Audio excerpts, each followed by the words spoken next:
On va arriver à l'heure de la conclusion. Moi, ça m'a donné faim de parler de viande toute la matinée, je sais pas vous. Ce sera bientôt l'heure du déjeuner. Déjeuner au cours duquel vous pourrez d'ailleurs discuter avec l'ensemble des intervenants si vous avez des questions à leur poser, si vous avez des idées dont vous voulez débattre avec eux. Ils seront tous présentes et présents. Effectivement. Et maintenant, pour la conclusion, je vais laisser la parole à Yves Fantou, votre président.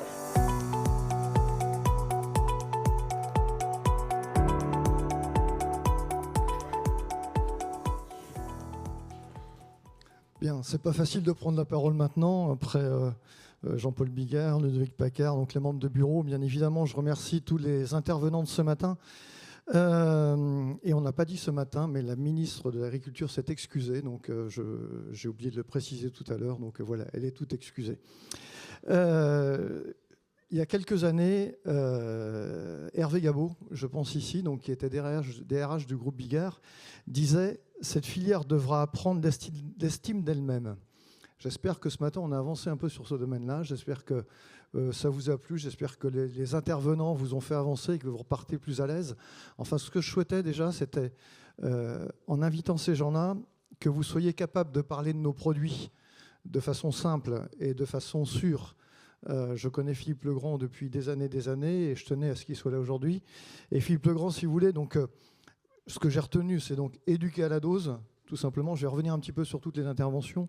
Et puis, je m'en sers de temps en temps de la béquille pharmaceutique pour ceux qui ne mangent pas de viande, c'est-à-dire qu'ils sont obligés d'aller à la pharmacie pour vivre et pour bien vivre. Béquille pharmaceutique et également, là vous l'avez suggéré, mais le saut dans le vide, c'est-à-dire qu'on arrête de manger de la viande, il y a des choses qu'on ne connaît pas. Et aujourd'hui, c'est un saut dans le vide parce qu'on ne sait pas du tout ce qui va se passer derrière. Donc, merci beaucoup pour votre intervention. Brahim, merci beaucoup. Je pense que ça a beaucoup plu. Ce qui m'a marqué hier soir aussi, c'est plutôt hier soir, j'ai bien aimé la petite réflexion sur le sens du détail. C'est-à-dire, je ne reprends pas l'olive. Je suis en train de dîner ou de déjeuner, il y a une olive qui est là, une olive, ça ne va pas me faire grand-chose, mais je ne la prends pas. Voilà, toute la détermination qu'il faut, et je pense qu'on a ça également dans nos métiers. Voilà, donc je tenais à souligner ça assez modestement. J'essaie de faire assez vite. Yanis Constantinidis, merci beaucoup déjà pour le show. Je pense que ça a réveillé tout le monde. Très important, et je trouve la perte de spontanéité quand on va déjeuner. J'aime bien aussi, je connais Francis Wolff. Francis Wolff m'a beaucoup éclairé. C'était Interbev qui organisait une rencontre en 2017. Il m'a beaucoup éclairé sur la relation aux animaux et j'ai trouvé ça vraiment très, très important. Et voilà. Et donc, vous avez cité son livre et tout ça. Merci beaucoup. Merci pour la liberté alimentaire également, qu'on bosse beaucoup avec les omnivores également. Et voilà. Donc, merci. Elisa et Boris là-bas aussi intéressant. Là aussi, vous avez parlé du renouvellement des éleveurs, mais nous, c'est pareil. C'est-à-dire que je pense que ce que j'ai dit aux éleveurs il y a quelques temps, c'est qu'il faut qu'ils soient de 2024. Et nous aussi, il faut qu'on soit de 2024. Donc, il faut qu'on allie aussi de la modernité à nos métiers. Et les éleveurs demain, il ne faudra pas... Je ne pense pas que demain, les jeunes qui vont s'installer bosseront comme leurs parents, quasiment 24 heures sur 24 et tous les week-ends. Donc, comment on s'organise autour de tout ça? Nous aussi, comment on fait? Mais c'est toute la filière, qui est les vétos. Il y a toute la filière qui a organisé un petit peu et on a besoin d'être de 2024. Derrière, Alessandra Kirch, merci beaucoup. Merci pour Egalim, hein, vous allez nous aider vraiment. On vous envoie pour les discussions la prochaine fois à l'Assemblée. C'est plus la peine qu'on y aille, nous. Voilà, Bertrand Houdin aussi. Bertrand, juste une chose que moi, je suis de Saint-Malo. Et donc, quand les navigateurs arrivent, ils disent pas 50-50. Maintenant, il y a quelques-uns qui se veulent un peu plus modernes et qui disent « je veux des légumes ». Il y en a un surtout. Mais les autres, ils demandent une côte de bœuf. Hein. Donc, voilà. Donc, ça, c'est... Ça s'est assuré. Et de toute façon, si on regarde les films depuis des années, à chaque fois, il disait une côte de bœuf. Et Ludovic, merci bien sûr pour ce que tu as dit là tout à l'heure. Et finalement, quand je regarde ma conclusion, j'ai plus énormément de choses à dire, surtout après ce qu'a dit Jean-Paul. Il a nommé les bouchers, la distribution, les consommateurs. On n'en avait pas suffisamment parlé. Jean-François, je pense à toi bien évidemment quand on parle des bouchers. Voilà. Merci Interbev également pour les sondages qu'ils ont mis à notre disposition, hein, qui ont été énormément utilisé ce matin. Donc un petit mot quand même pour terminer, donc un petit mot sur la décapitalisation moi aussi. Donc aujourd'hui c'est l'adaptation qui est le maître mot. Effectivement, on a commencé la contractualisation, on a amélioré la contractualisation. Aujourd'hui, on est à peu près, d'après ce que j'ai entendu, à 20%, donc avec des marchés, ce qui sert finalement à sécuriser nos outils et orienter finalement les animaux qu'on va devoir abattre en fonction de ses clients. Développer, Ludovic en a parlé un petit peu, et fidéliser la compétence dans nos outils, c'est indispensable afin de pérenniser notre savoir-faire, là aussi le savoir-faire de boucher.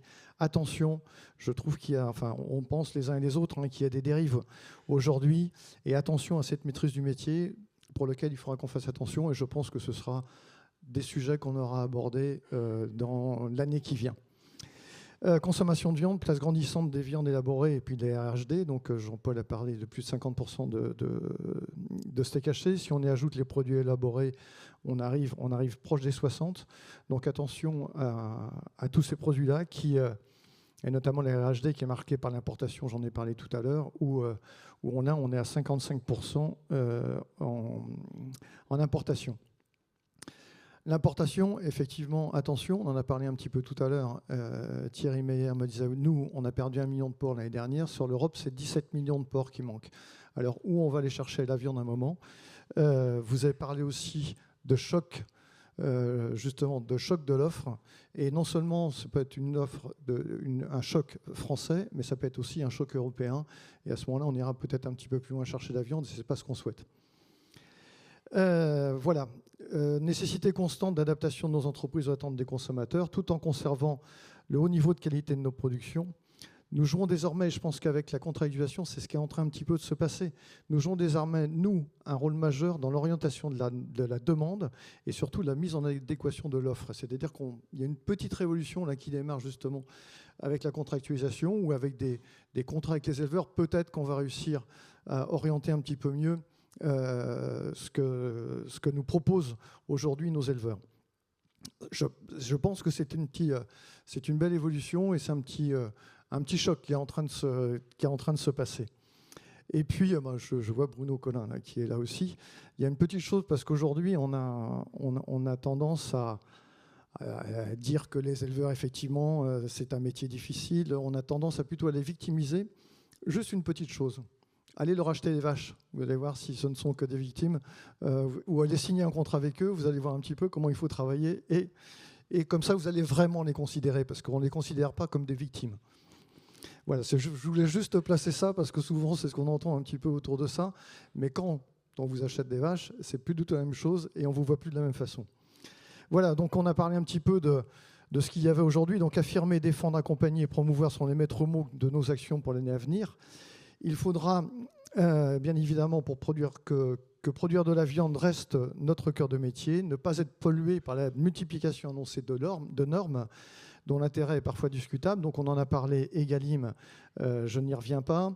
On en a moins parlé, la proposition. Donc là aussi, défendre et faire attention à tout ce qui peut se passer, notamment le règlement européen sur le transport des animaux. Donc il faut qu'on fasse bien attention à ça.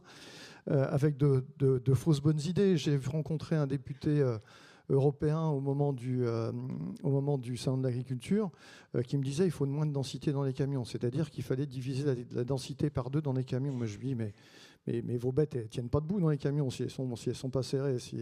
Et tout de suite, il m'a dit, mais si on vous met... si on vous subventionne la moitié du transport, mais je lui dis, mais ça n'a aucun rapport. Prenez un camion, mettez une vache dedans et faites un tour et vous allez voir comment ça va se passer. Voilà, donc, mais des choses aussi simples que ça et qui nous arrivent un petit peu d'en haut. Règlement déforestation, donc on en reparlera sûrement là dans les jours et dans les semaines à venir. Nous attendons bien évidemment de l'État qui nous accompagne plutôt dans des adaptations génératrices de compétitivité. On en parle un petit peu de digitalisation de nos activités, notamment identification des animaux. Je sais que certains d'entre nous l'attendent de pied ferme, notamment parce que quand il faut retravailler les DAB, etc., ça reste assez compliqué. Je pense notamment au centre de tri. Voilà, si on pouvait accélérer un petit peu tout ça, je pense que ça pourrait être une bonne chose. Ces défis doivent être l'opportunité de faire évoluer une partie de notre filière avec l'ensemble de ces acteurs, innover, explorer de nouvelles pratiques et de nouveaux liens avec les éleveurs et leurs organisations. Ce sont les clés pour garantir une production nationale forte, compétitive et à même de répondre aux attentes des consommateurs et de l'ensemble des circuits de consommation. Notre ambition demeure la même, garantir une alimentation de qualité, saine, bien évidemment. Un petit mot quand même sur la bientraitance animale. On a eu une réunion avec 130 RPA, responsables la protection animale dans nos outils la semaine dernière, avec, je trouve, un niveau d'intervention plutôt intéressant. Voilà, on a une filière, on a le droit d'en être fier, je trouve, quand on voit un peu ce travail-là. Donc, garantir une alimentation de qualité qui valorise le savoir-faire de nos éleveurs, les compétences de nos salariés. Ensemble, nous devons être les acteurs d'une filière qui sait se réinventer. Ensemble, soyons fiers, donc ça sent la fin, hein. Ensemble, soyons fiers de défendre avec conviction et responsabilité la production, de vendre et sa consommation. Et j'aime bien citer systématiquement le professeur de Cerf qui est intervenu ici il y a quelques années et qui disait « manger », donc on ramène les choses simples, hein. Manger, c'est bon pour la santé, on vient de le voir, c'est bon pour le moral. Malheureusement, il y a trop de questions peut-être qui se posent autour de tout ça. C'est bon pour le partage. Voilà. Merci à tous. Vive la viande, vive Culture Viande.